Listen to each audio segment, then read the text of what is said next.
네, 저는 방금 소개받은 국인대 전자과 최기식입니다.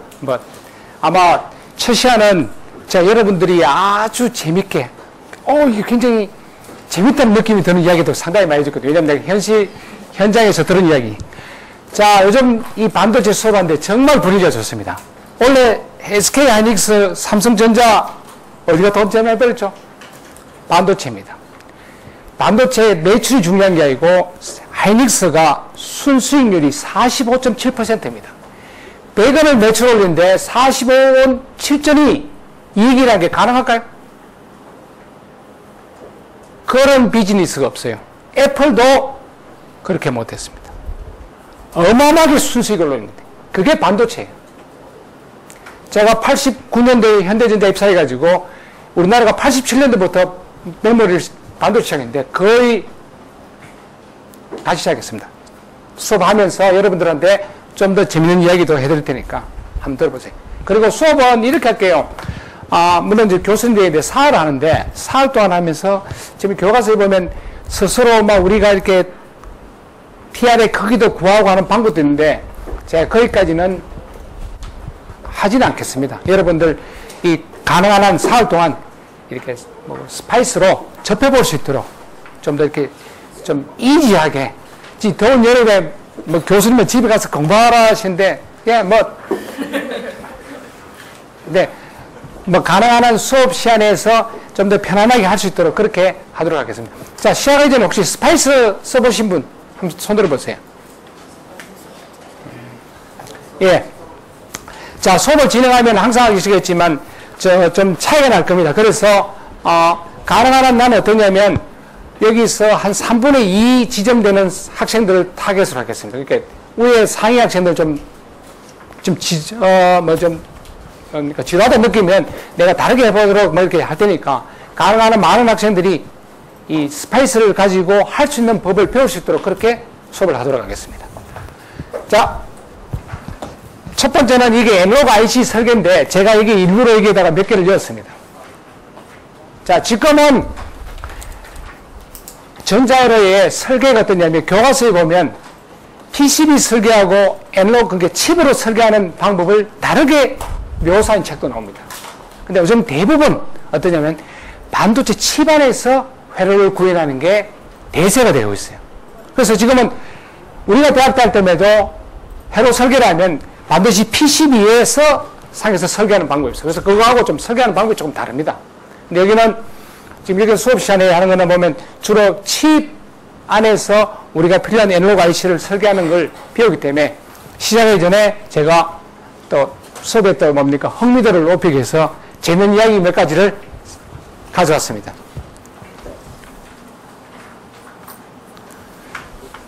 이게 화면을 어떻게 바꾸지? 잠깐만요.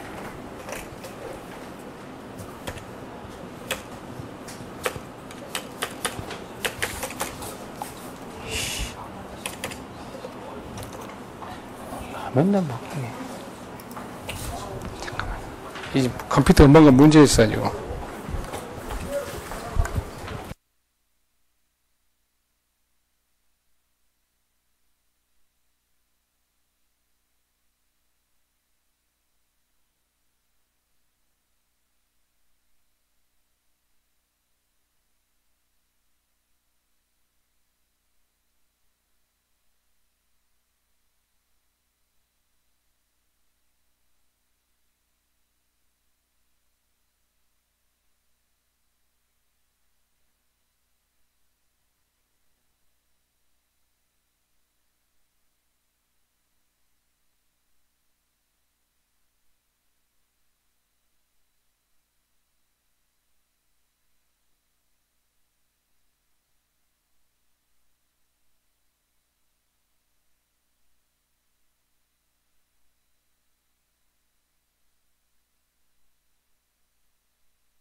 그 팬이 안 된다며.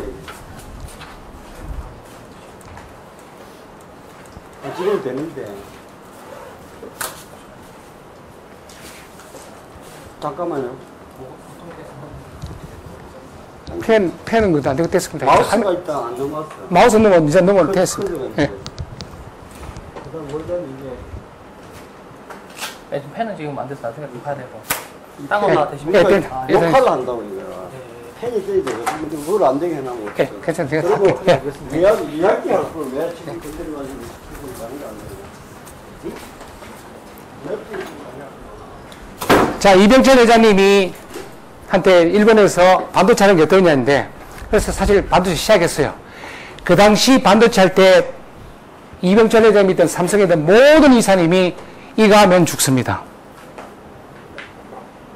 그런데 이병철 회장님이 시작했어요. 반도체 특성상 제가 좀 뒤따라 되겠지만 초기 투자가 엄청납니다.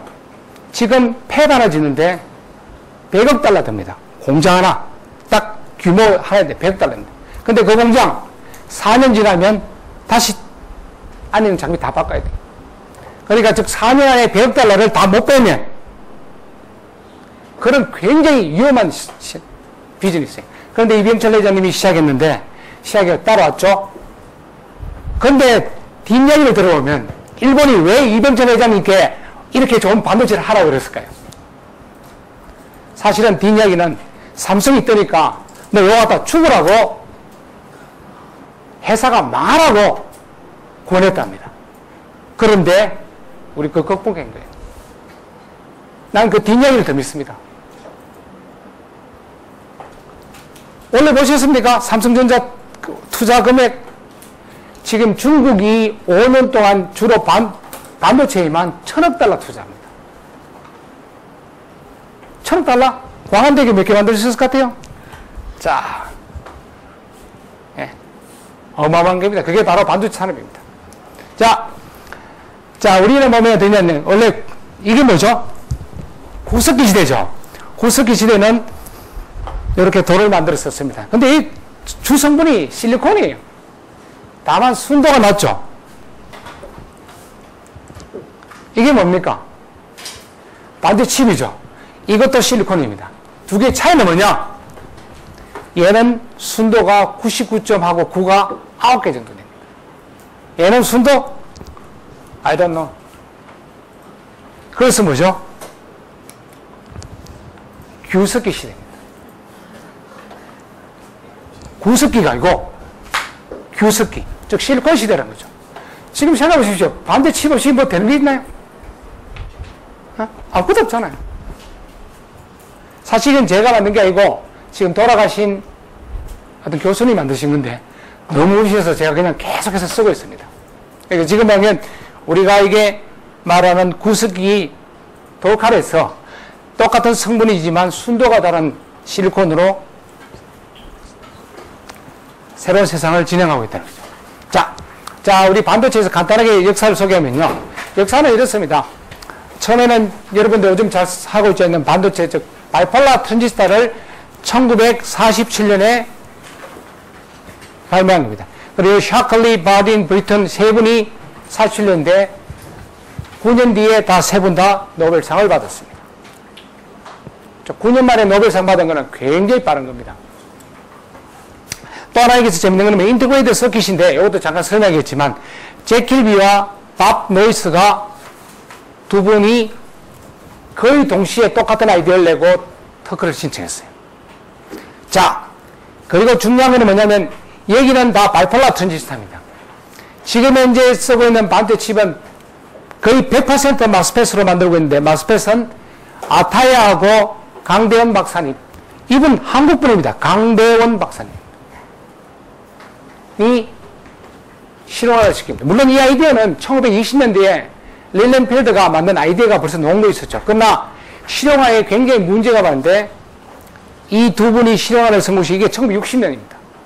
그래서 지금은 모든 반도체 칩이 다 마스펫으로 만들고 있습니다. 자, 이게 마이크로 프로세서는 뭐 바로 여기 있는 분들이 마이크로 프로세서를 만들었죠. 뭐 이분들은 뭐랄까요? 살다 보니까 반도체 칩 비즈니스 하다 보니까 이런 기능을 가진 게 필요하다 해가지고 가장 먼저 앞서다 보니까 이 아이디어를 찾아낸 겁니다. 그래서 반도체 역사에서 중요한 분을 따지라면 이게 샤클리 셰본하고 잭 킬비하고 정말 아깝습니다. 우리 강대현 박사님인데, 자, 강대현 박사님은 좀 추후에 다시 설명을 하려고 넘어가겠습니다. 자, 이 여기 있는 세 분이 바로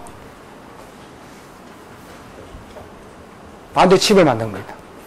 여기서 가장 중추적인 기능인 거는 여기 있는 앉아 계신 샤클리 박사입니다. 이분이 우리가 수업 시간에 보는 다이오드의 이론적인 수식을 이분이 다 전개했습니다. 물론 수식도 다 전개했고. 살다 보면, 내가 보니까 이게 이런 거 보니까, 다큐멘터리 보니까 이게 익스페리멘트인데, 윌리엄 브리튼이라는 분이 가장 저 팀에 늦게 합류했고, 실제로 만드는 거에 기회를 받았지만, 그래도 좀 운이 좋았지 않았을까 싶습니다. 그런데 가장 기회를 많이 한 분은 여기 있는 윌리엄 샤클리라는 분이, 자, 이분이 만들고 뒤에 페어차일드 회사를 만들고 페어차일드 회사에 있던 사람들이 나와서 만들고 그런 게 다 인텔이고 지금 미국 반도체 회사의 근간을 이룹니다. 이분이 다만 여기서 이거는 끝인 게 아니고 나와서 회사를 만들었어요. 회사 만든 게 페어차일드인데 거기서 건받은 분들이 나와가지고 만든 게 인텔이고 이렇게 회사가 나갑니다. 그러니까 여기서 시작한 거죠.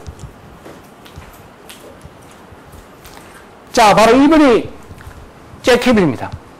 저도 개인적으로 복도에서 한번 본 적이 있어요. 키가 한 190 정도 되고 저보다 머리카락이 훨씬 적습니다. 완전 대머리예요. 이 안경 되고 난 복도에서 살짝 봤는데 그때만 해도 내가 석사 때여서 텍사스 A&M 다닐 때인데 길 가다 갈 때 난 학생들이 잭 킬비 난 누군지 몰랐어요. 그 당시면 그런 유명한지도 몰랐어요. 근데 이분이 어떠냐면 1958년에 텍사스 인스트루먼트에 근무하면서 여기 보면 옛날에는 여기 하나의 칩이었어요. 근데 여기다가 하나의 그 바이폴라 트랜지스터 여기 하나의 따로따로 만드는 디스크리트였는데 여기 하나의 서브스트레이트에다가 같은 바이폴라 트랜지스터를 만들고 이 위기를 금속선으로 연결해서 하나의 칩 위에 한 개 이상의 디바이스가 들어가도록 만든 겁니다. 그게 뭐죠? 바로 집적 회로입니다. 인터그레이트 서킷이죠. IC, 인터체인지가 아니고. 간단한 아이디어 아닙니까? 왜 따로 만들어? 따로 만들지. 책상 위에 여기 있는데, 번호 여기도 트랜지스터 만들고, 트랜지스터 만들고, 거기다 위에다가 컴퓨터에서도 연결하면 되지 않아 해가지고 아이디어를 낸 겁니다. 이게 바로 1958년도에 낸 아이디어, 이게 최초로 만든 거고. 사실은 이거 굉장히, 그렇죠. 이 처음 만든 게 오실레이터입니다. 앞에 개발하신 분들은 새로운 바이폴라 트랜지스터를 만들고 수학적인 백그라운드, 수학적인 모델, 매스메리컬 모델까지 다 드리베이션 했지만 이분은 이게 바로 다입니다. 여기 산수 하나 없어요. 심지어 내가 우스갯소리 말하면 1-1이 2라는 다 수학조차 없습니다. 자, 근데 이분은 밥 노이스인데 페어차일드인데 이분도 거의 유사하게 이 아이디어를 만든 거예요. 여기에 바이폴라 트랜지스터를 이렇게 한 겁니다. 자, 이 두 분이 한 6개월 사이를 두고 똑같은 아이디어를 냈는데 두 분 다 어떻게 됐을까요? 특허를 신청했죠. 당연하죠. 왜? 어마어마하게 돈이 되니까. 인터그레이트 서킷을 가지고 있는 특허면 그 다음부터 만들어서 다 돈을 내야 돼요. 어마어마한 특허잖아요. 어떻게 될까요? 밤노이스 특허는 어프로버가 되고 킬비는 특허는 리젝이 됐습니다. 제일 처음에는. 그렇다고 여기는 PI고 여기는 페어차일드인데 텍사스 인스트루먼트가 초기에 그만둘까요? 롱 리그 디스플레이 해가지고 재판이 붙었는데 재판이 아주 길게 갔어요. 결국은 어떻게 됐냐면 두 사람 다 아이디어가 똑같은 특허로 그게 특허로 인정받은 겁니다. 그 개념을 다른 장소에서 시점이 다르겠지만 두 개의 특허를 같이 인정해 준 거예요. 그런데 노벨상은 어떻게 됐죠? 킬비가 받았어요. 왜 그럴까요? 사실 이거 생각해 보십시오. 특허를 제일 처음에 심사하신 분들은 이 두 분의 특허가 거의 같은 시대에도 좀 처음에 킬비 특허가 6개월 정도 뒤에 나오는데 사실 킬비 특허가 좀 더 뭐죠? 좀 더 세련됐어요. 그러니까 심사관들이 생각하기에는 뭐 이게 나을 거라 생각했는지 어떻든지 노이스가 왜 이렇게 노이스 걸 먼저 인정해 줬겠죠? 근데 결국은 왜 됩니까? 잭 킬비가 노벨상을 받았어요. 왜 그럴까요? 노벨상은 죽은 분한테는 노벨상을 주지 않습니다. 오래 살아야 돼요. 자, 보십시오. 1947년에 바이폴라 트랜지스터를 만들고 1956년 노벨상을 탔습니다. 이분은 어떻게 됐죠? 1959년에 아이디어를 냈는데 언제 탔죠? 몇 년 걸렸습니까? 41년이 걸렸어요. 사실 킬비가 노벨 물리학상을 탔는데 이게 물리학이 맞습니까? 왜 따로 만들지? 하나의 기판 위에 여러 개의 디바이스를 만들어서 금속으로 연결하면 된다 했는데 그게 노벨 물리학상일까요? 뭐 상관하지만 어떤 면에서 그분의 아이디어가 산수화 없는 그분의 아이디어지만 우리 인류에 미친 영향이 어마어마하다는 거죠. 그래서 41년이 지난 다음에 노벨상을 탄 겁니다.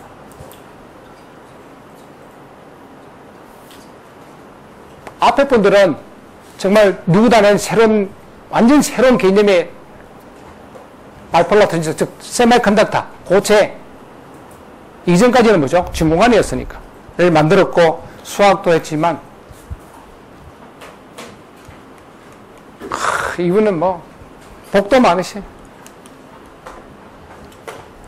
이분은 어마어마한 부자입니다. 이분이 또 하나 특허가 뭐냐? 계산기를 이분이 특허예요. 계산기 우리가 수학에 치면 수학 계산 아닙니다. 그게 이분의 특허예요. 우리 다닐 때부터 카시오 계산기가 히트 쳤는데 내가 카시오 계산기 사면 이분한테 그 중에 얼마 돈이 들어간 거지. 지금이야 뭐 스마트폰으로 다 해결되긴 아니지만 그런 돈이 있습니다. 복도 많아. 개인적으로 제가 봤을 때는 굉장히 인상을 이렇게 좀 복도에서 잠깐 봤는데 굉장히 이렇게 근엄하다 이 생각밖에 안 되는 거였어요. 뭐 하여튼 본 적이 있다는 겁니다. 자, 그리고 이게 이제 우리 좀 안타까운 현실인데 우리나라 이야기인데 여기 마스펫이 있습니다. 마스펫은 1960년대에 이 아타야하고 강대원 박사님이 벨랩에서 상용화를 시킨 겁니다. 이전까지는 이 아이디어는 있었지만 이 아이디어가 실제로 상용화가 되지 않았습니다. 근데 이 두 분이 뭐냐면 인터페이스를 해서 좀 전에 내가 마스펫을 설명했지만 옥사이드와 실리콘 사이에 댕글링 반드라도 여러 가지 어떤 뭐 제대로 처리되지 않는 어떤 불순물 때문에 동작하지 않는 걸 동작하도록 만드신 분입니다. 자, 내가 한번 해볼게요. 잭 킬비가 하나의 기판에 왜 따로 만들지 해가지고 노벨상을 탔죠. 근데 이분은 1960년대에 마스펫을 물론 아이디어는 있었지만 이제 그 마스펫이 상용화되도록 만들었습니다. 근데 지금 칩이 100% 마스펫을 만들고 있어요. 어떻게 생각하세요? 이분도 노벨상? 정말 탈 수 있을 것 같아요? 어떻게 생각하세요? 왜?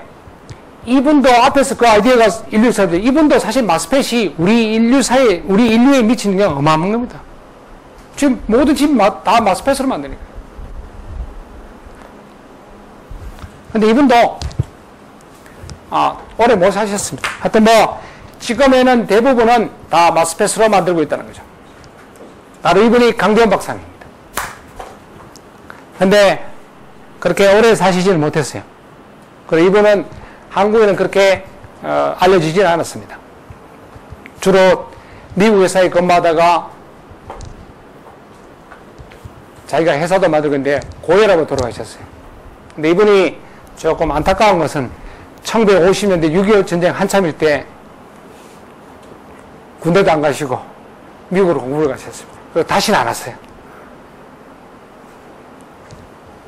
조금 그런 비하인드 스토리는 있습니다. 그러나 우리 마스펫에 미친 연호 치면 대단한 분이죠. 근데 제 생각에는 이런 것 같아요.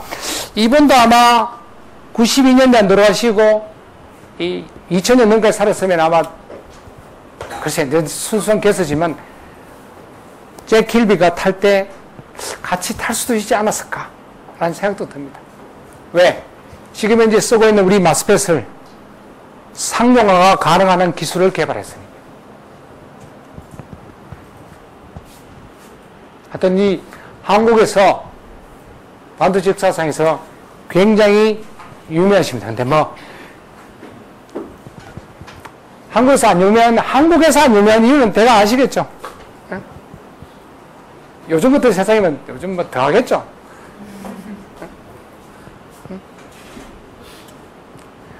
자, 하여튼 이렇게, 하여튼 유명한 우리, 반도체 역사에서 한국인이 굉장히 큰 역할을 했다는 사실은 알아주십시오.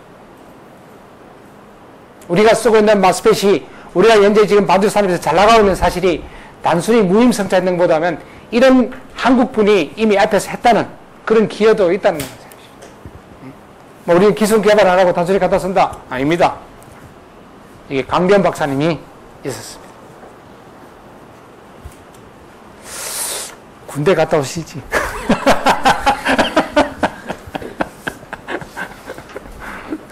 자, 이 무의 법칙인데, 무의 법칙은 그냥 내가, 네. 하여튼 여기 계신 분들은 다 사진 나오신 분들 다들 어마어마한 부자세요. 이분도 인텔의 초기 멤버입니다. 그래서 가지고 있는 주식을 따지면 뭐 다들 뭐 밀리언에 빌리언이에요죠. 근데 이분이 뭐랬냐면 18개월마다 칩 안에 들어가는 전지자 개수가 2배가 될 거라고 예측한 거예요. 18개월마다. 그게 무의 법칙입니다. 사실 이거 별가인 것 같아도 이게 우리가 앞으로 가는 길을 예측 가능함으로써 모든 반도체 종사자들, 장비를 만드는 사람들, 소프트웨어를 만드는 사람들, 모든 장비사들이 여기에다 맞춰서 하니까 굉장히 예측 가능해서 일을 쉽게 만들었다.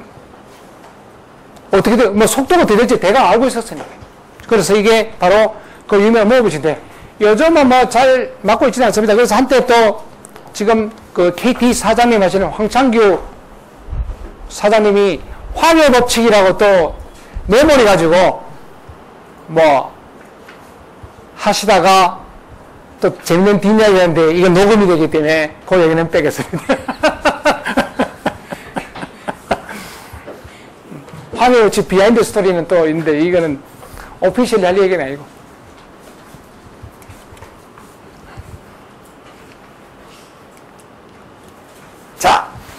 자, 여기 이제 차고 있는데, 이건 사실 상당히 어려운 이야기예요. 지금 뭐, 빌 게이츠가 은퇴한 지도 꽤 오래되고, 근데 상징적인 겁니다. 자, 기계공학과 전자공학의 차이점을 상징적으로 보여주는 거라고 생각하시면 됩니다. 딴 게 아니고. 기계공학, 전자공학은. 자, 뭐라고 썼죠? 한번 읽어보세요.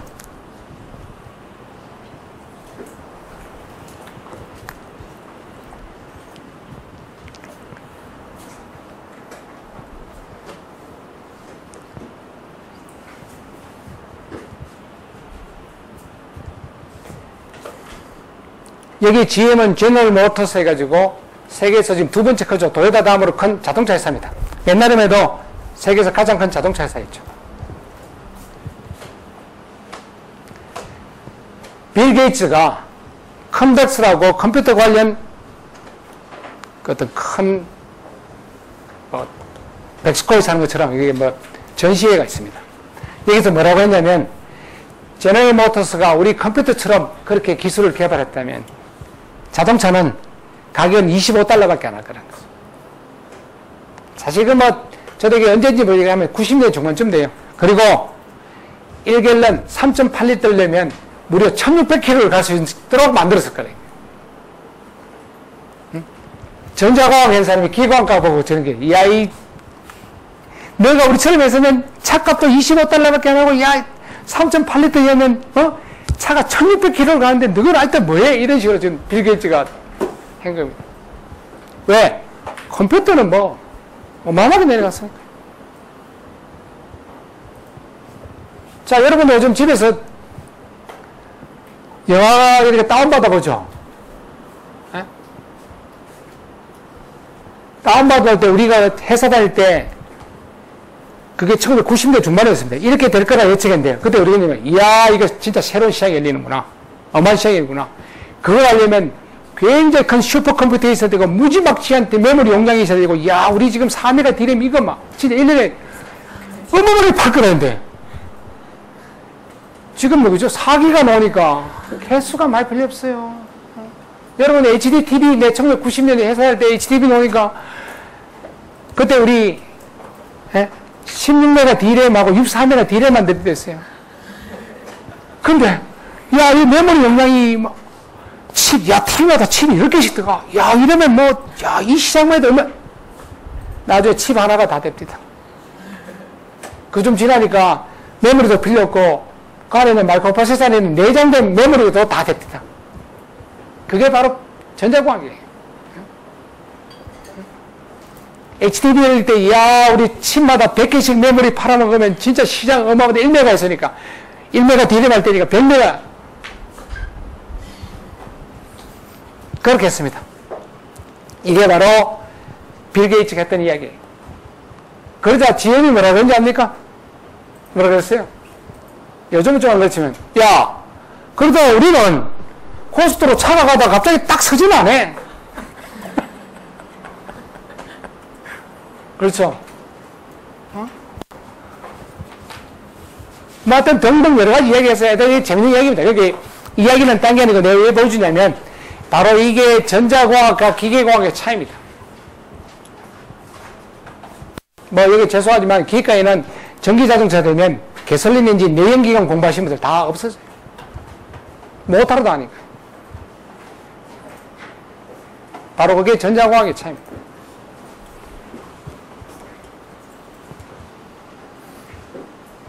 이래 그 일이 안 됐다는 거지 뭐. 자, 이거는 그냥 재미삼아 하는 겁니다. 자, 이게 무슨 그림인지 대강 아시겠죠? 자, 근데 아마 이 그림은 뭔지 모를 겁니다.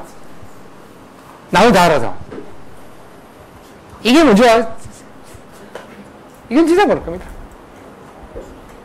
뭐 같아요, 제일 뒤에? 예? 베이?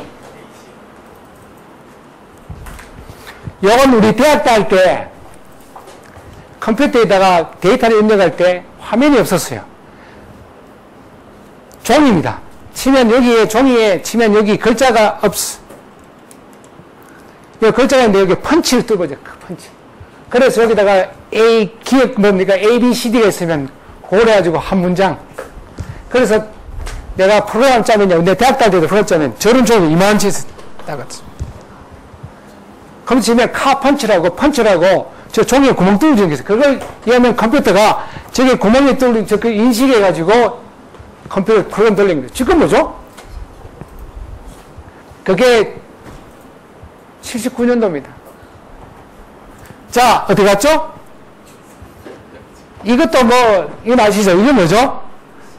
이게 뭐죠, 이제? 지금 클라우드 아닙니까? 지금. 예? 아니, 지금, 들고 다니는 사람 있습니까? 이렇게 변했다는 거예요. 요게 몇 년이죠? 80년이면 지금부터 몇 년이니까? 40년 채 안 됐죠? 40년 전 자동차하고 지금하고 달라진 게 뭐죠? 껍데기만 달라졌습니다. 바퀴 4개고, 운전대 있고, 트렁크 있고, 엔진 있고, 다 똑같죠? 여기 과거의 모습을 볼 수 있나요? That's the difference between mechanical and electrical engineering. That's big and huge difference between those areas.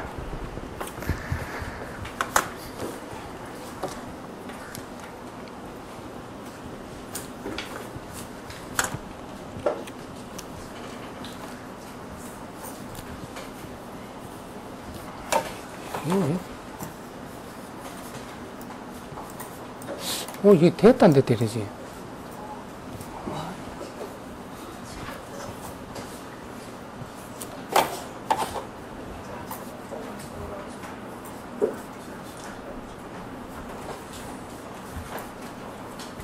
이게 왜 되지?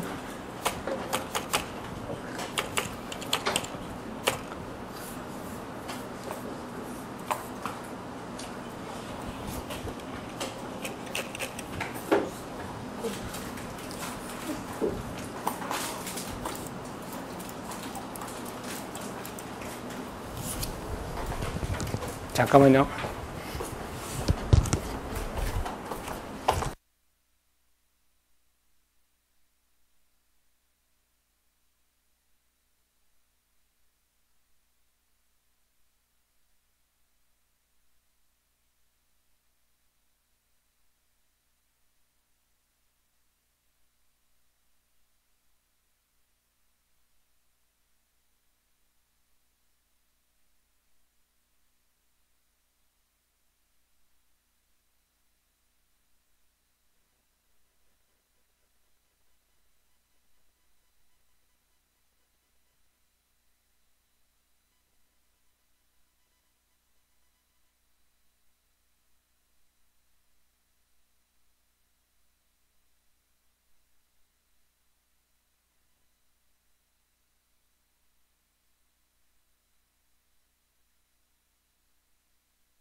여러분한테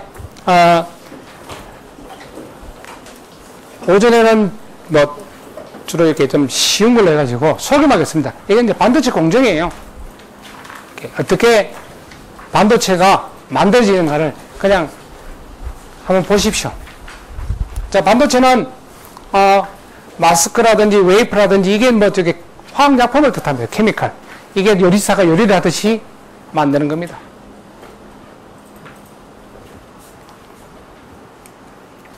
자, 그러면 실리콘 원판은 어떻게 만드느냐? 뭐 모래도 있을 수도 있고 또는 광산에서 실리콘 원석이 좋은 것도 있을 수도 있고 뭐 이런 게 있습니다. 자, 그렇게 해서 녹여서 만드는데 마지막에 이렇게 인고트 여기 이거를 한번 볼까요? 이걸 키운 겁니다. 크리스탈 그레이ing 해가지고 이렇게 키우는데 지금은 이거보다 훨씬 더 크죠. 요거는 한국에도 몬산토하고 실토론 한국에도 두 회사가 있습니다. 여러분들 그런 회사 못 들어봤죠?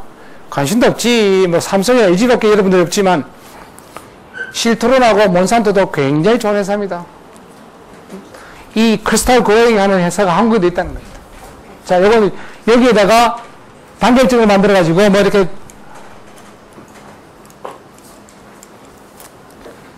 여기 보시면 뱅글뱅글 돌려서 이렇게 만드는 겁니다. 세월을 두고 이렇게 만드는데 이렇게 당겼는데 여기 순도가 9가 9개입니다. 99.9가 7개. 아마 요즘은 하나 더 붙었을 겁니다. 9가 10개쯤 될 겁니다. 어마어마한 거죠. 근데 재밌는 거는 뭐냐면 여기 내가 보여준 자료에 국내에서 찍은 사진 없습니다. 실제로 반도체사에 라인 안에서 사진 찍는 게 금지되어 있어요. 왜? 장비 배치 자체가 회사 기밀입니다.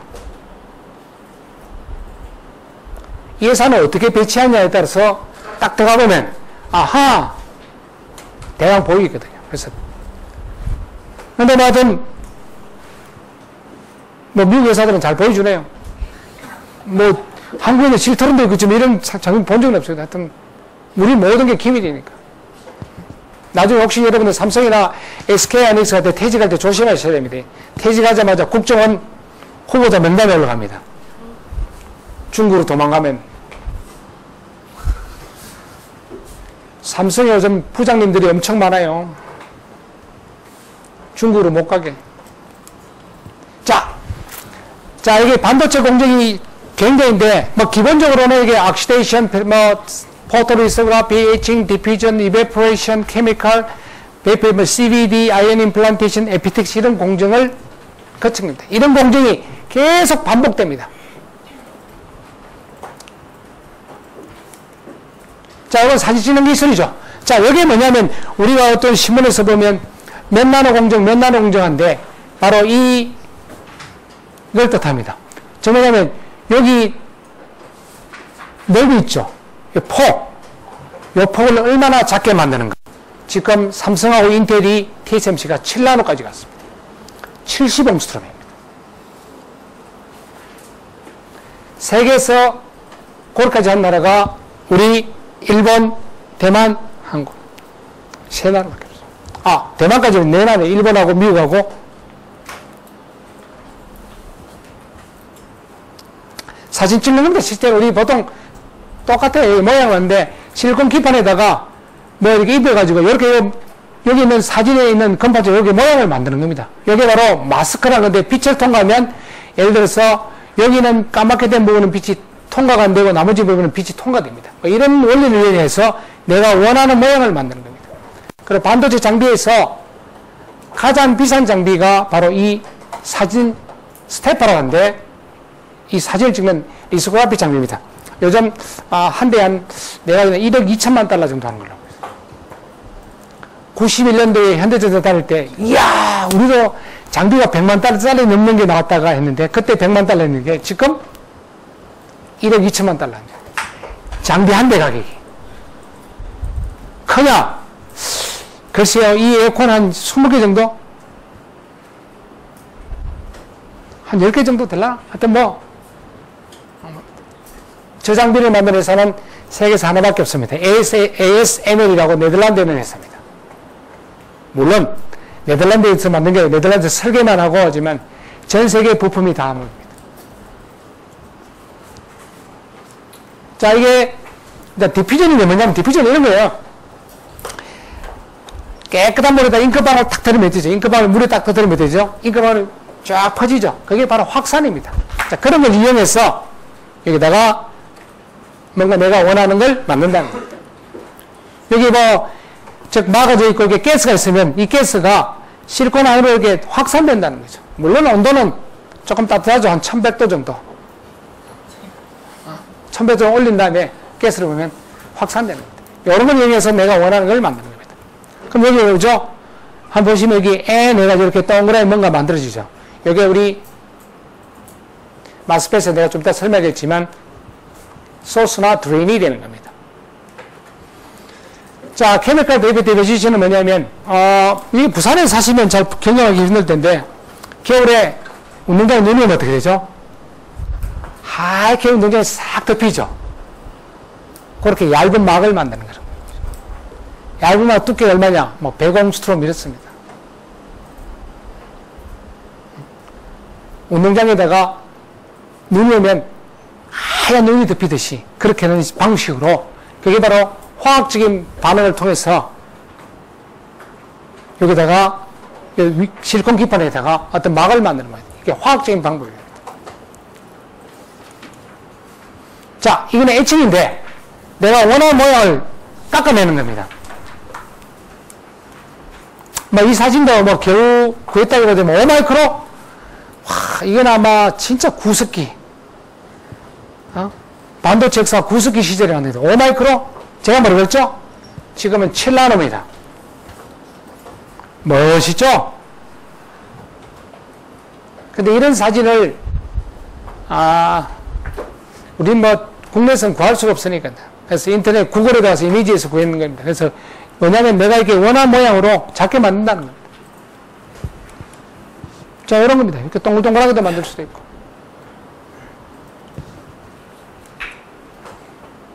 자, 악시데이션 해가지고 뭐냐면, 쇠 녹서는 게 바로 뭐죠? 쇠가 녹서는 거는 쇠가 철이 산소하고 반응해가지고 자기 자신을 보호하는 겁니다. 나무의 껍질처럼. 그런 것처럼 실리콘에도 실리콘이 산소와 결합해서 막을 만듭니다. 근데 그 막이 운 좋게도 굉장히 좋은 전련체라는 거예요. 우리가 구리선이 있으면 구리선보다 만큼 중요한 게 뭐죠? 피막이죠. 피막이 있어야 딴 데도 적용이 안 될 겁니까?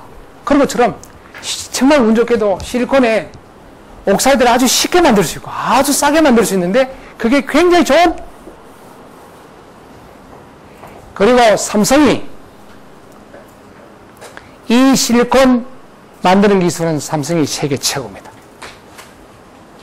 플래시 메모리는 이 실리콘의 뭡니까? 옥시데이션, SiO2의 퀄리티가 좌우하는데 삼성이 최고입니다. 대만이 왜 플래시 메모리 안 하는 줄 아십니까? 안 하는 게 아니고 못해요. 지금 플래시 메모리 한 대 어디죠? 우리 회사들 도시바, 미국에 있는 마이크론 테크놀로지 딱 4개밖에 없습니다. 사드? 우리가 중국에 플래시 메모리 수출하면 어떻게 되죠? 중국에 아무도 게임 못해요.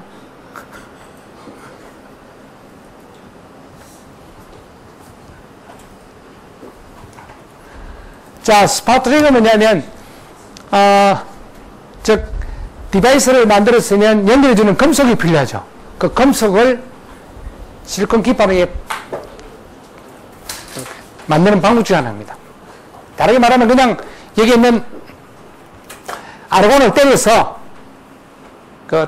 따내는 겁니다. 자, 군에서 여러 번 하지만 땅에다가 총 쏘면 어떻게 되죠? 땅이 막 터져나오죠. 그런 것처럼 그런 식으로 이용해가지고 여기에 뭐 총알을 쏘면 땅이 떨어지는데 여기 알루미늄이 파편이 떨어집니다. 요걸 일렉트릭 필드를 해가지고 끌어당겨서 쫙 가는 겁니다. 자, 여기서 잠깐만 보시면 요겁니다.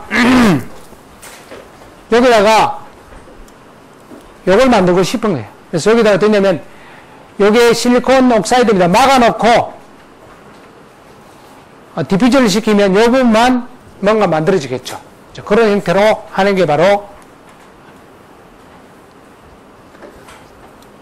자, 이 사진은 무지 옛날 겁니다. 그래서 내가 다시 바꿨어요.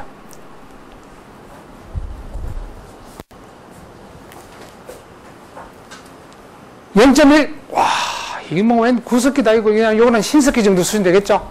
신석기는 아니고, 요건 아마 중세 정도 될 겁니다. 역사적으로 보면. 요게 뭐죠? 10나노. 또 조금 떨어졌고, 요건 아마 소녀시대 노래 좀 되겠죠? 지금 이제 최신 노래는 저도 모릅니다. 최신 얼마죠? 7나노입니다. 10나노, 7나노, 30%는 적어요.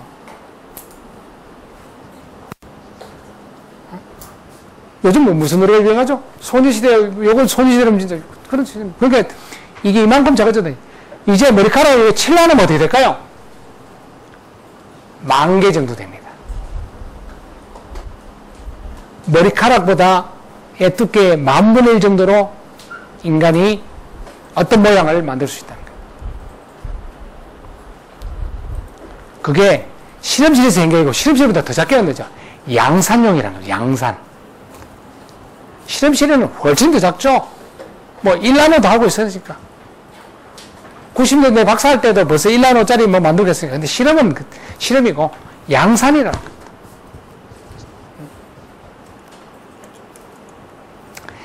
자, 잠깐만 쉬었다가 한 10분 쉬었다 할게요.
자, 앞으로 1시간 동안 걸쳐서 제가 간단하게 어떤 반도체 공정하고 한번 서치만 해드리겠습니다.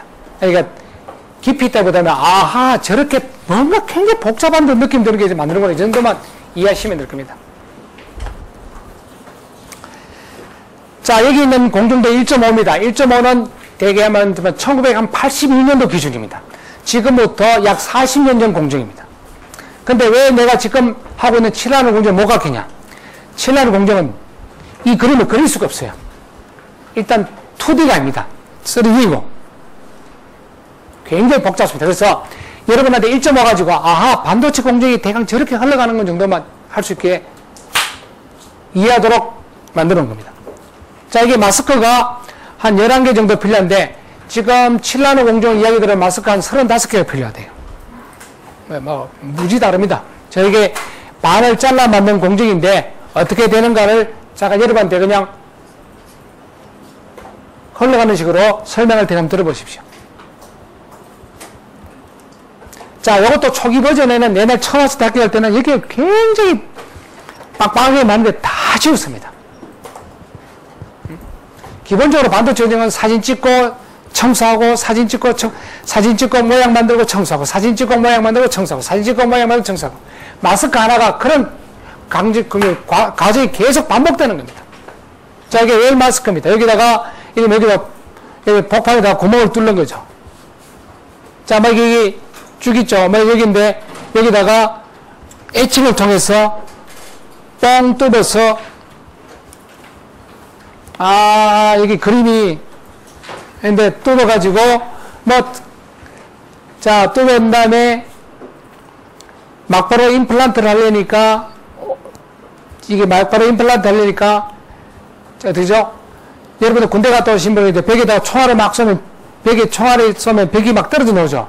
그러니까 그런 데미지를 입히지 않게 해다가 벽에다가 카펫을 딱 덮고 나서 총알 쏘면 되게 파편이 안 튀어나오죠. 그런 형태로 여기다 살짝 또 여기 옥사이드를 여기 입힌 겁니다. 이런 옥사이드를 입힌 거예요. 입힌 다음에 여기다가 총알을, 즉, 임플란트에 막 총알을 막 쏘는 겁니다. 그래서 여기 불순물, 파스퍼러스가 이게 안으로, 칩 안으로 이렇게 강제로 쏘야 됩니다. 총알처럼. 다르게 말하면 이게 벽에다가 카펫을 내놓고, 막아놓고 그 위에다가 총알을, 즉, 파스퍼러스 총알을 막 쏘면 이 안으로 들어오게 됩니다. 이게 바로 웰 임플란트라는 겁니다. 이렇게 한 다음 온도를 왕창 올리지만 1200도 올리지면 어떻게 될까요? 여기 있는 것들이 쫙 퍼집니다. 그래서 이렇게 웰이 만들어지는 겁니다. 예, 뭐 온도는 이게 없죠. 웰 드라이빙 해가지고 이게 꽤 긴 시간인데 요 공정마다 지만 대개 한 1200도 정도에 한 12시간 정도 놔두면 여기 얼마 정도 갔냐? 얼마 정도 갈 것 같아요? 겨우 3마이크로 갑니다. 12시간에 3마이크로? 3마이크로면 어떻게 되죠? 간 겁니까? 자, 여기는 어떠냐면, 재밌는 거는 여기는 온도, 여기 들을 때 총알의 개수, 이런 걸 조절을 잘 해야만, 그리고 온도 돌릴 때도 1200도를 0에서 1200 올리는 게 아닙니다. 스텝 바이 스텝으로 쫙 올리면서 하게 되면, 기술은 뭐냐면, 여기나 똑같은 불순물이 분포해야 된다는 겁니다. 생각해 보십시오. 원천에 있는 여기하고 여기가 어떻게 될까요? 아무래도 여기가 좀 농도가 약하겠죠? 그렇게 만들면 안 됩니다. 여기나 물론 편차하겠지만 거의 같도록 확산을 시키는 겁니다. 그러게 바로 기술입니다. 3마이크로? 여러분 여기 3마이크로가 별난 거지만 3마이크로면요 어마어마하게 긴 거리입니다. 전자공학을 하면 되죠. 우리 단위가 되죠. 10의 구성초는 뭐 빠른 거잖아요. 우선 보통 펜토 단위 3마이크로면 진짜 어마어마하게 큰 겁니다. 자, 이런 식으로 또 웰을 만듭니다. 웰을 만들고 또 여기에다가 뭐 나이트라이트를 까고 막 하는데, 요 나이트라이트는 신기하게도 요 색깔을 내가 이렇게 현미경을 보면 약간 빛이 빛색이 있죠. 비치비 색이, 요거는 그래 단단해서 손가락으로 끌고도 나오지 않습니다. 내가 실제 내가 현장에서 근무할 때 자주 본 거니까. 근데 이게 이분도 원초적으로 아마 회사 다녀오신 분 같아요. 요 색깔들이 원래 색깔하고 비슷하게 만들었어요. 원래 보는 색. 현미경을 보면 요거 약간 비치비 색이거든요. 자, 이렇게 만든 다음에 여기다가 이제 또 이제 뭡니까? 여러분 조금 이따 배우겠지만 마스펫의 게이트와 옥사이드 정도를 만드는 방법을 합니다. 그래서 뭐 또 마스크 쓰고 막 쓰면 해가지고 되냐면 이렇게 게이트를 여기다가 만드는 겁니다. 신기하게도 게이트 여기에 이런 색이죠. 게이트는 약간 오렌지색을 띱니다. 실제 색도. 근데 여기 색깔도 이렇게 되죠. 그래서 여기다가 요게 요게 바로 게이트가 되는 겁니다.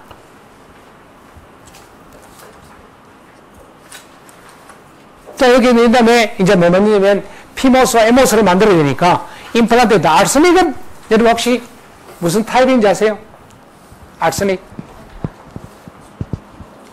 자, 여러분들 혹시 아시는 이제 제1차 세계대전 때 독일군이 쓴 최초의 독해서가 아르세닉입니다.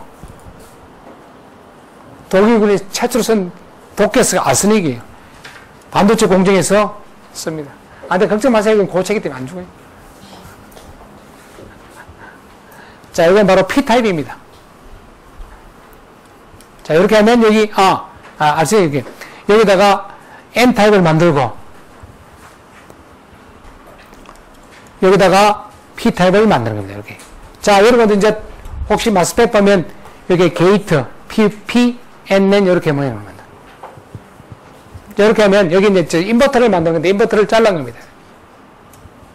자, 이렇게 이제 트랜지스터 다 만들었죠. 트랜지스터 다 만든 다음에 이제 바깥 세상, 즉 트랜지스터 연결해 줘야 되니까 뭔가 필요하겠죠. 어떻게 하냐? 여기다 구멍을 뻥뻥 뚫습니다. 컨택, 컨택, 비야 여러 가지 용어가 있는데, 자, 보통 메탈이 실리콘하고 직접 연결되는 건 컨택이라는 단어를 쓰고, 메탈과 메탈과 쓰는 컨택되는 부분은 비야라는 단어를 씁니다. 그래서 이건 여기 컨택에서 여기다가 구멍을 뻥뻥 뚫어서 여기다가 어떻게 되냐면 앞에 있는 스파트링 공정을 통해서 금속을 쫙 다 덮습니다. 덮은 다음에 이 모양 가지고 내가 원하는 대로 다 잘라내면 여기 이렇게 연결됩니다. 이렇게 연결됩니다.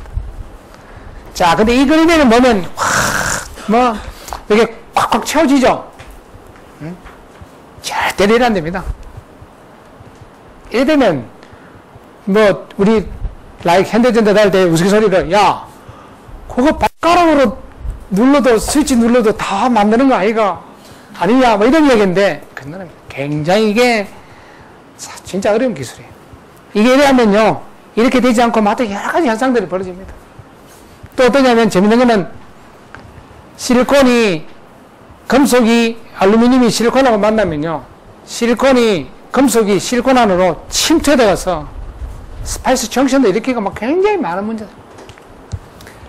즉 내가 말하고 싶어요. 여기에 노하우가 어마어마하다는 겁니다. 아니면 아무나 삼성전자 될게요. 시체말로 중국이 1,000억 투자하면 5년 뒤에 우체를 만들 수 있냐? 나는 안 될 거라고 봅니다. 10년 뒤에는 어떻게 될지 몰라도 우리가 일본을 따라잡는데 딱 10년 걸렸어요. 5년 되니까 내가 우리 현대전자 할 때 보니까 일본하고 똑같은 제품 만들었지만 수준이 무지 떨어지죠. 응? 가방이라고 만원짜리 가방하고 100만원짜리 가방하고 질이 다르죠. 막 그렇게 되면 5년이 더 지나고 10년쯤 딱 되니까 우리가 뒤집은처럼 이게 노하우가 엄청 많습니다. 하여튼 이 그림을 보면 뷰티풀하지. 자, 이렇게 해가지고 금속을 다 된 다음에 또 마지막에 위에다가 IMD 해가지고 인터메탈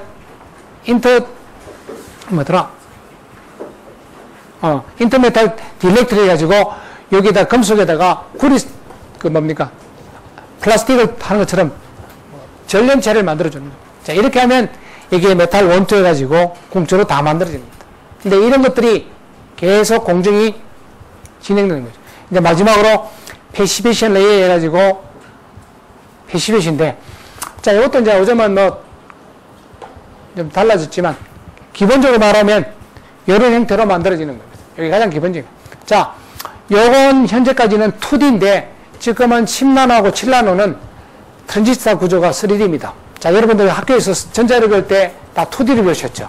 제가 마지막 수업 시간에 전자를 마스펙 가르치면서 요건 학교에서 가르치고 회사 가면 다르게 가르쳐 줄 거다. 근데 기본적인 원리는 똑같으니까 회사에서 학교에서 가르치는 게 열심히 들어요. 다만 이제 구조가 3D로 바뀌었습니다. 극장만 3D 바뀌는 거 아니에요? 극장도 3D 바뀌는데 우리 반도체 3D로 바뀌어야지. 3D로 바꿔서 더 비싸게 팔아야 되는 거 아니에요? 자, 요게 이런 거죠. 내가 설계를 다 해가지고 반도체 칩으로 만들려면 그림으로 그려야 됩니다. 그래서 레이아웃이라고 하는데 여기 바로 레이아웃 모양입니다. 그림 어떠세요? 난 이 그림이 칸딘스키 그림보다 더 멋있는 것 같은데. 몬드리안 그림보다 나은 것 같아요? 피카소는 이래 못 그려요. 이 직선을 못 그려요. 피카소는 맨날 뭐 꼬북꼬북한데. 피카소인데 자주 쓰면 자가 있었으면 이렇게 그렸을 겁니다. 무엇이는?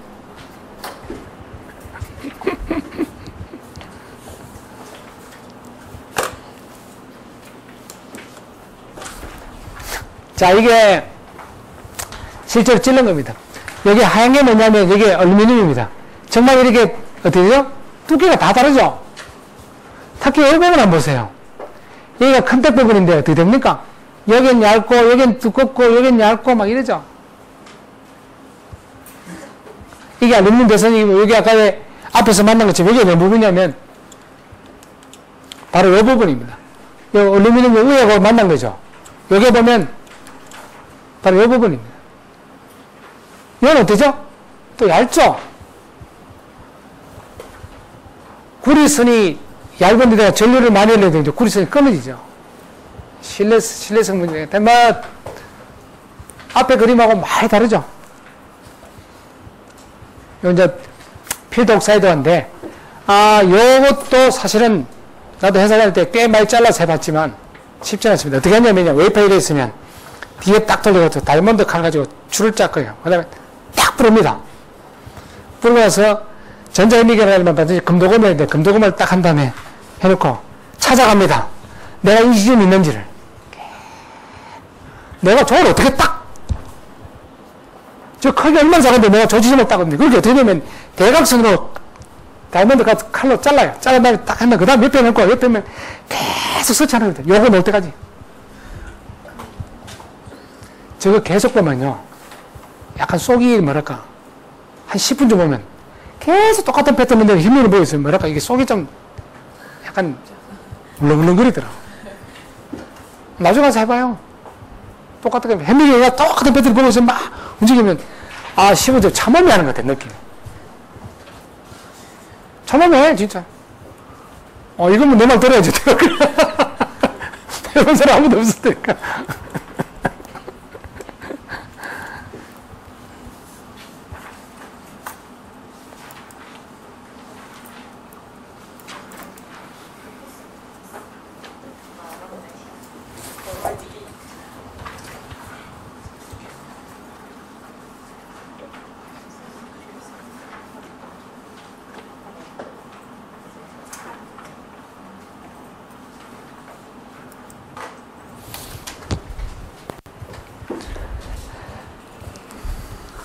자, 이제 레이아웃인데, 우리가 스파이스 시뮬레이션을 해가지고 TR의 크기를 구하고 다 구해냅니다. 그러면 그걸 반도체 칩으로 구하려면 반드시 어떤 그림을 그려야 되는데, 거기는 그림을 그릴 때는 규칙이 있습니다. 자, 이런 규칙들이 있는데, 요게 내가 현대전자를 그만둘 때가 0.180점 개발할 때 그만뒀는데, 제가 회사 처음 들어갔을 때가 1.2를 했어요. 1.1인데 책이, 규정한 책이 한 10장 정도 됐습니다. 뭐 이렇게 그려라. 여기 보면 막, 이게 보면 지금 뭔지 뭐 미니먼 얼마, 먼 얼마, 면 얼마 막 되어 있다 이런 건데, 지금은 그게 수백 장입니다. 드디어 이제 65나노 공정을 기점해서 그때마다 애널로그 엔지니어가 설계도 하고 레이아웃도 애널로그 엔지니어가 직접 했는데 65나노 기점으로서 이제 레이아웃 엔지니어하고 또 분리됩니다. 레이아웃은 전문 엔지니어가 따로 하게 됩니다. 그래서 산호세 가면 레이아웃만 하는 아주머니들이 주로 레이아웃을 하는데, 레이아웃 하면 노란 아주머니들 연봉이 아마 7만, 8만 할걸요. 근데 그거 별로 안 해요. 집값이 워낙 비싸가지고. 원룸 같은 거 혼자 사시면 그 반값 한 달에 월세 한 2,500, 3,000달러 내야 됩니다. 자, 이게 1.5 시메스 디자인인데 이런 거예요. 이런 거 때문에 이런 겁니다. 여기 N이 있는데 여기에다가 마스펫을 만들 때는 반드시 간격하고 간격 사이는 얼마 이상을 띄워라. 이런 걸 다 규정해 놓은 거예요. 그러니까 이게 칸딘스키 그림보다 더 그리기 힘든 이유가 뭐죠? 더 아름다우면서도 그리기 힘든 게 저런 규정을 다 맞춰야 된다는 거예요. 칸딘스키는 그냥 그리죠. 우린 그냥 그리면 안 된다는 겁니다. 자, 우리 여기서 DRC라고 소프트웨어가 있는데 DRC 디자인 룰 체크를 해가지고 다 그런 다음에 소프트웨어 돌리면 이 에러가 생긴 걸 다 찾아냅니다. 물론 기계가 있어요. 툴이 소프트웨어 다 해줍니다. 그럼 나 그릴 때, 자, 그러면 안 그리려고 널찍널찍하게 그리면 어떻게 됐죠? 칩이 커지죠? 그러면 하나의 웨이퍼를 만들 수 있는 칩 수가 줄어들죠. 그러면 아무도 안 사갑니다. 옆집에는 8원에 하는데 우리 10원 하면 누가 사죠? 이게 바로, 자, 그런 것들을 정해놓은 겁니다. 자, 이게 가장, 근데 보통 우리가 공정이라고 말하는 것은 이게 폴리인데, 요 EA 있죠? 요 미니는 요걸 뜻합니다. 이게 뭐 10나노, 5나노, 7나노 하면 바로 요 폴리실리콘의 게이트에 폭을 이야기하는 겁니다. 요 전 세계 다 똑같습니다. 폴리실리콘, 즉 게이트의 폭이 얼마나 작게 맞느냐가 바로 우리가 보통 10나노, 0.18, 0.35, 7나노, 뭐 65나노, 35나노, 25나노 공정할 때 바로 요걸 뜻합니다. 즉, 요걸 얼마나 작게 만들 수 있냐. 자, 그리고 간격도 얼마 이상 띄워야 됩니다. 자, 이런 것들을 다 규정해 놓은 거예요. 이게 바로 디자인룰입니다. 자, 이걸 안 맞추게 되면 어떤 문제가 생기냐. 이런 것까지는 이야기하기는 좀 뭐 시간이 적으니까. 즉, 내가 그림을 그릴 때는 이런 룰을 다 맞춰서 해야 된다. 자, 이런 것들이 뭐, 여기를 보면 심지어 이런 겁니다. 여기가 M 플러스 P 플러스인데 게이트가 있는데 게이트가 여기하고 최소 얼마 이상을 띄우고 해야 된다는 거죠. 주제 반도체 공정을 내가 사진을 찍을 때 1마이크로라고 딱 찍으면 모양이 딱 1마이크로 될까요? 좀 작아질 수 있죠. H가 작아지고, 뭐, 언더 H, 오버 H, 뭐, 어떤 등등 뭐, 많습니다. 그런 거 등등 해가지고, 그런 걸 다 고려해줘가지고 하는 거죠. 여기는 꽤 복잡한 수학이 들어갑니다. 요거 계산하는 방법. 반도체 공장에서, 자, 여기 어떻게 되면, 내가 회사 할 때 0.35를, 디자인을 만드는 팀에서 내가 만들어 갔는데, 요걸 어떻게 결정할 거냐, 이거지, 이 값을. 즉, 현대전자가 3년 동안 했던 애칭의 데이터를 다 가져옵니다. 그래서 우리가 퍼센테이지가 되더라를 계산해내요. 그리고 포토샵하고 다 해간다고 다음 공정해가지고 수학적 계산해가지고 얼마 하면 되겠다고 딱 정합니다. 너무 크게 하면 좋지. 절대 사고 안 나니까. 그 대신 칩이 커져가 비싸지죠. 작게 하면 공정에서 문제를 일으킬 수 있으니까. 그 적정성 맞추는 거. 그런 것들은 요런 값 정하는 자체 하나가 바로 그 회사의, 그래서 회사가 능력이 좋으면 왜 작게 만드냐. 대만은 뭐 예를 들어 중국은 여기 1마이크로입니다. 삼성은 여기 0.5로예요. 그럼 누가 이기겠어요? 다르게 말하면 중국은 이걸로 0.5 하는 기술이 없다는 거죠. 포토, H, 모든 걸 다 합쳐서 그렇게 컨트롤, 제어할 능력이 없다는 거예요. 그런 것들. 그게 바로 기술이에요. 자, 이런 것들도, 근데 여기에도 컨택도, 근데 컨택은 요즘 어떻게 되냐면, 이제 무조건 크기가 똑같은 급으로 됩니다. 자, 여러분한테 퀴즈 하나 낼게요. 자, 여기가 이렇게 됐다 칩시다.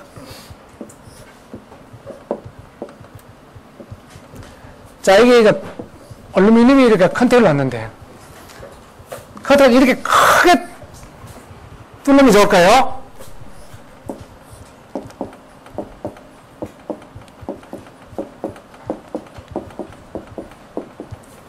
어느 게 좋을까요? 자, 문제는 여기 금속과 M 플러스가 만나면 여기도 접촉 저항값이 존재하죠. 저항값은 작으면 작을수록 좋습니다. 크게 하나 뚫는 게 좋을까요? 작게 이렇게 뚫는 게 좋을까요?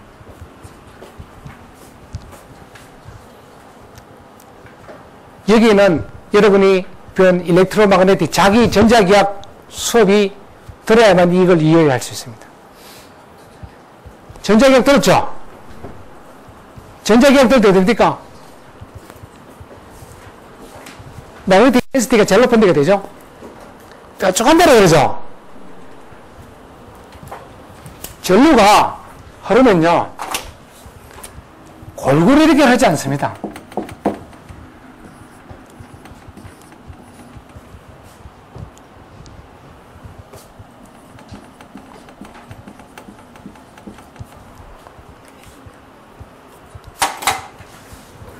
그래서 컨택을 많이 뚫어요. 여러분 전자기계 배웠죠? 첨도가 이렇게 가기 샤프해질수록 덴시티 높아지다. 그래서 이게 전자가 흐를 때 보면 이게 전자가 이게 100개 흐르면 골고루 이렇게 100개 흐르는 게 주로 코너 쪽으로 전자가 훨씬 더 많이 흐릅니다. 이게 이렇게 된 거예요. 그래서 여러분 전자기학도 들어야 되는 이유가 이런 겁니다. 웬 반도체 전자기학?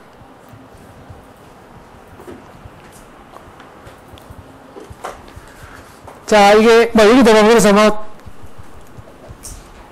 메탈 같은 경우는 또 얼마 이상이 되는데, 이 메탈은, 앞에 거하고 달리 어떠냐면, 폴리실리콘보다 이게 면적이 더 넓어요. 왜 그러냐면, 재밌는 얘기는, 폴리실리콘에다가 사진을 찍을 때 보면, 빛을 쏘면, 폴리실리콘은 빛의 난반사가 져요. 근데 메탈은 되죠? 반짝반짝이죠? 빛이 반사가 되니까 작게 만들기가 더 힘듭니다. 똑같은 모양을 내는데 밑에는 폴리실리콘 여기다가 빛을 쬐면 빛이 거의 대부분 밑에 흡수되죠. 근데 여기다가 알루미늄 포일 까면 어떻게 될까요? 빛이 난반사 시스템입니다. 그래서 그런 것들을 다 포함해가지고 여기 메탈하고 메탈 사이는 좀 더 넓습니다.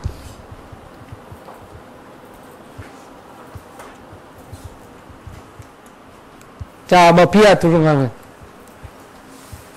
자, 그래서 여기 보면, 대하고 싶은 게, 여기에 이렇게 CMOS 인버터인데, 여기에 바로 PMOS입니다. 여기 NL이고, NL에, 여기에 PMOS가 들어가고, 여기는 웰 컨택이 되고, 여기는 NMOS인데, NMOS에 N 플러스 소스, 여기가 드레인이 되고, 소스가 되고, 여기는 서브스트레이트 컨택 되는 겁니다. 자, 여기는 지금 이제 그냥 대강 그렸지만, 요걸 그림을 그릴 때는, 앞에서 듣던 룰, 그 룰이란 게 바로 우리 회사에서 삼성이나 SK하이닉스가 할 수 있는 능력을 표시하는 겁니다. 그래서 삼성에서 지금 7나노 공정 디자인 룰은 우리가 밖에서 볼 수가 없어요. 그런데 안 줍니다. 그래서 회사에서 줄 때도 반드시 NDA를 해가지고 Non-Disclosure Agreement 해가지고 내가 A 회사에서 줬는데 A 회사가 딴 데 주게 되면 잡혀 들어갑니다. 왜? 딱 그걸 보게 되면 삼성의 능력이 어느 정도를 대박 알 수 있으니까. 아까 얘기했죠? 간격 삼성은 1마이크로, 중국은 1.2 마이크로, 도시바는 1.1. 삼성이 가장 작게 하면 무슨 기술인지 몰라도 대박 할 수 있는 겁니다. 그래서 이런 기술은 물론 한 1, 2년 지나면 알려지겠지만 초기에는 그래서 이런 것들이 바로 회사의 하나하나 기밀이 되는 거죠. 왜? 회사의 자기의 능력을 보여주는 것들이 되니까. 자, 이게 디자인물입니다. 이게 실제 그림입니다. 자, 이거는 라이브러리인데, 여기 인버터, 여기 낸드 게이터, 여기 D 플립플랍입니다. 여기 뭐죠? PMOS, 여기 NMOS, 여기 Pwell, 뭐, 하여튼 그런 것들, 여기 색깔이 약간 오렌지색이 되어 있는 게 폴리실, 그저 다 게이트를 뜻하는 겁니다. 조그만 구멍들은 바로 컨테이너죠. 바로 컨테이너 여러분 다 보시다시피 다 작게 이렇게 뚫어놨습니다. 이런 이게 쉽죠? 크게 하나 뚫는 게. 그러나 그렇게는 하지 않습니다. 자, 여기까지 하고,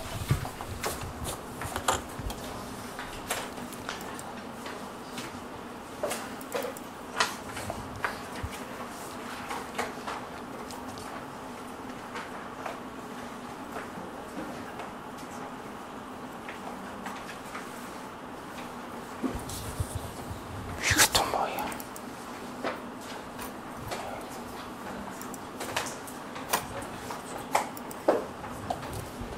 자, 지금 요즘 가장 중요한 게 바로 마스펫입니다. 마스펫에 우리가 지금 여기 회로에서 보면 앞으로 실습할 때 보면 계속해서 마스펫을 써가지고 회로를 설계하게 되는데 아마 여러분도 이미 배웠겠지만 아주 간단하게 키포인트만 여러분들한테 마스펫의 동작 원리를 설명해 드리겠습니다. 자, 이건 딴 거 없습니다. 이름은 메탈 옥사이드 세미컨덕터 필드 이펙트 전지사인데 이 구조가 어떻게 되죠? 메탈 옥사이드 세미컨덕터 필드 이펙트 전기효과. 전기효과가 뭐냐면 이게 포지티브 걸리면 이게 네거티브가 온다는 겁니다. 이런 그 자체를 그대로인 겁니다. 아, 그때 장문 실력이 좀 없어가지고 아마 선수가 그런 것 같아요. 그래서 그냥 마스펫 메탈 옥사이드 세미컨덕터 필드 이펙트 트랜지스터 해가지고 마스펫 이렇게 해야 되는 겁니다. 자, 이게 바로 가장 기본적인 구조죠. 자, 여기다가 어떻게 됩니까?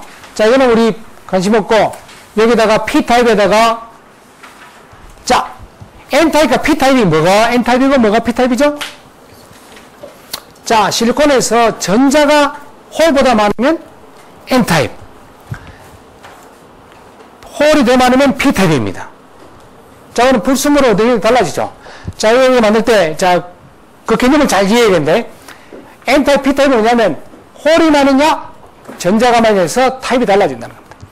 자, 여기서 P타입에 플러스를 그려주면 어떻게 되죠? 여기가 플러스가 되게 양자 5개의 포지티브, 네거티브 5개가 오죠? 그거 당연한 거 아닙니까? 뭐, 그까지는 자연의 법칙이니까, 그죠? 근데, 여기는 어떻게 되죠? 여기 P타입은 전자가 홀이 훨씬 많죠. 그런데 이게 전자가 모이기 시작한다는 겁니다.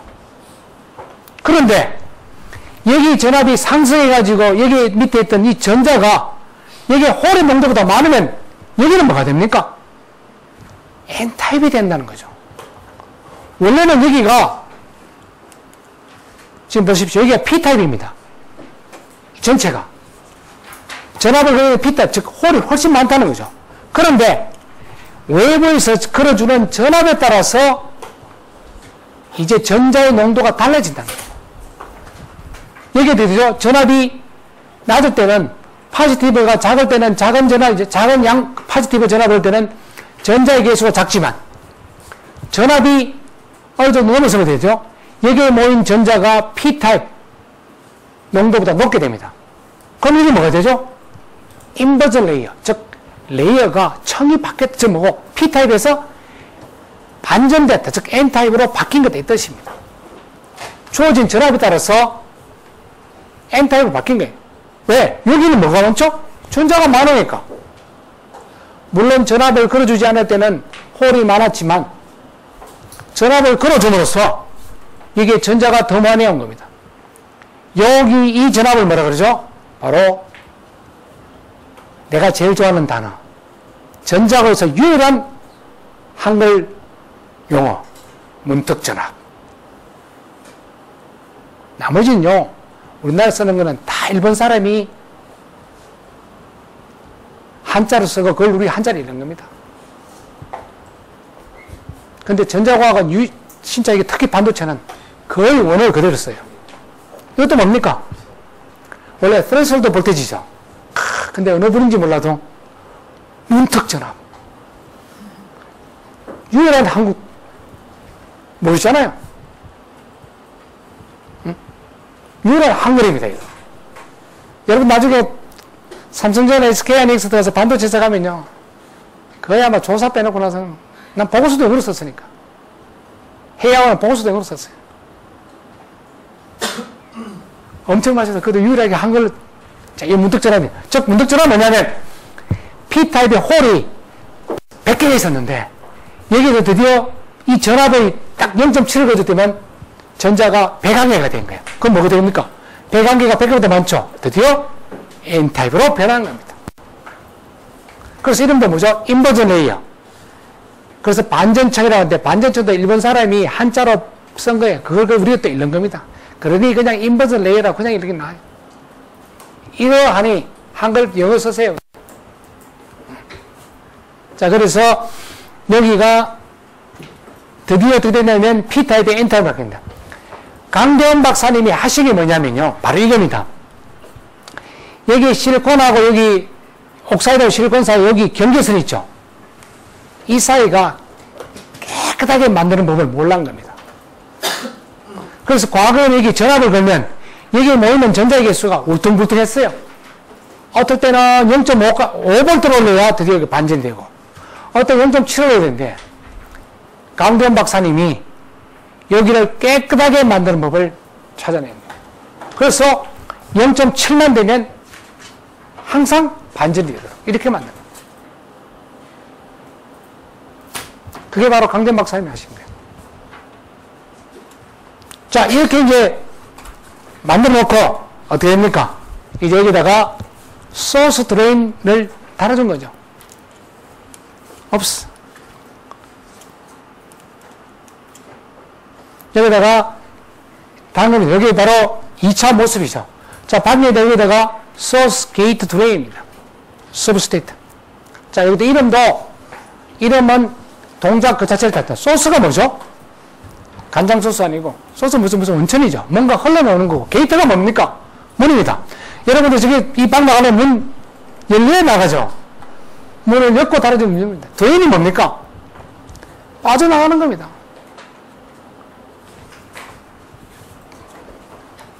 자, 이제 볼까요? 이제 게이트에다가 소스는 그라운드라고 여기다가 드레인에다가 아주 약간 포지티브 전압을 걸다 칩시다. 자, 게이트에다가 전압을 살짝 걸으면 어떻게 될까요? 살짝 걸으면 이게 전자가 모이지만 아직도 전자의 개수가 홀 개수가 이게 P타입이죠. P타입이 뭡니까? NPN. N타입이 여기도 뭐 서브스테이트도 그라운드인데 여기하고 이게 전압이 높이 역방향이죠. 그래서 전류가 흐르지 않습니다. 그런데 여기 전에 문득 전압 나오면 되죠. NNN.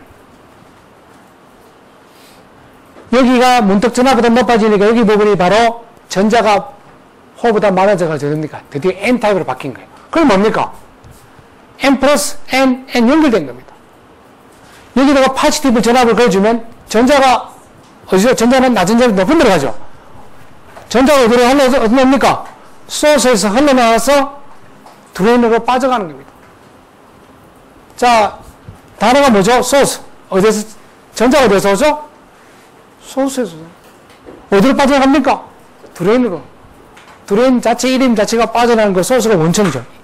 이 문을 열어주는 게 뭐죠? 게이트. 그러니까 우리가 마스펫의 동작 원리 말면 사실 단자 이름 외울 필요도 없죠. 그냥.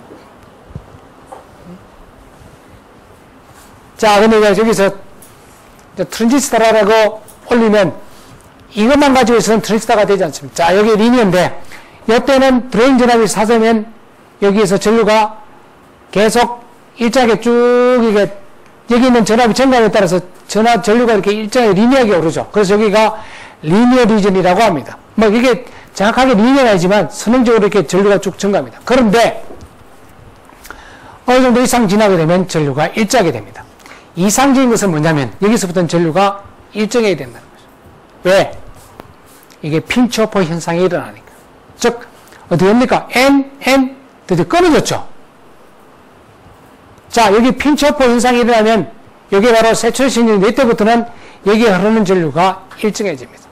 자, 뭐 사실 내가 이거 전자를 수업할 때 요거 가지고 30분 설명하는데 왜 이렇게 되는가? 그러는데 여기서 그냥 간단하게 설명하면 자, 연결돼서 또 어떻게 됩니까? 구리선에 구리가 A 지점하고 B 지점 구리가 연결돼 있어요. 그럼 전압을 증가하면 되죠? 전류는 당연히 그래서 더 흘러져. 전압을 증가하면 전류도 계속 더 많이 흐르죠. 이렇게 됩니다. 없어. 그래서 전류가 쭉 증가해요, 이렇게. 그런데 여기 핀초퍼 현상이 벌어지면 드디어 여기 전압이 여기와 여기 사이의 전압이 문득 전압이 낮아지면 끊기게 되게 돼요. 그렇게 되면 여기에 걸린 전압에 의해서 전류값이 결정되는 겁니다. 여기 있는 전압은 항상 일정하거든요. 하여튼 내가 디테일하게 설명하지만 전압이 그래서 전류가 일정하게 흐릅니다. 자, 여러분들 좀 뒤에 다음 수업할 때 보면 우리가 커런트 소스도 배우고 막 할 때 보면 이상적이면 얘가 이렇게 돼야 됩니다. 근데 실제로 어떻게 되죠? 여기 전압 정압이 이렇게 올라가죠. 자, 여러분 채널 랭스 마듈레이션 이펙트라 가지고 얼리 볼티지하고 혹시 들어보시면 왜? 여기는 전자가 되는데 여기서 여기까지 가죠. 근데 여기는 전자 여기까지 가죠. 가는 거리가 짧습니다. 거리가 짧으니까 여기 있는 전압이 증가하면 이 핀초 포인트가 왼쪽으로 소스로 이동하기 때문에 저 거리가 짧아지기 때문에 이게 전류가 증가하게 됩니다. 그래서 하여튼 여러분들 여기서 이해할 거는 뭐냐면 마스펫에서 리니어 리전과 세츄레이션 리전, 즉 리니어 리전에서는 BDS가 증가하면 이렇게 드레인과 소천압이 증가하면 전류가 일정하게 쭉 증가하다가 세츄레이션 되면 드레인의 전압이 증가해도 전류값은 증가하지 않는다 정도는 이해하셔야 됩니다. 사실 내가 이거 학교에서 수업할 때는 꽤 많은 시간을 투자해서 이걸 설명을 해요. 왜? 제가 학교에서 수업할 때 바이폴라를 가르칩니다. 근데 현대전자 89년도 입사하고 나서 바이폴라를 본 적이 없어요.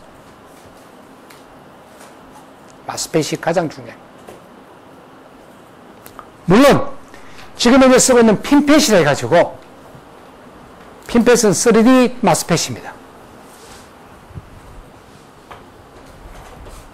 수식도 달라요. 지금은 1/2 에터브레가 뮤 COX에다 BGS-BT 자성이죠. 다르지만 여기에 기본 원리를 이해하면 그 기본 원리를 3D에다 그대로 적용됩니다. 그러니까 학부 때 원래는 회사 가서 배우는 것도 전혀 문제 없습니다. 그래서 지금은 여기까지는 우리가 앞에서 보면 이게 2D입니다만 지금은 3D가 되죠. 아마 여기 그림 내가 이건 아니구나. 자, 이제 여기까지 오전 수업하겠는데 자, 질문 받겠습니다.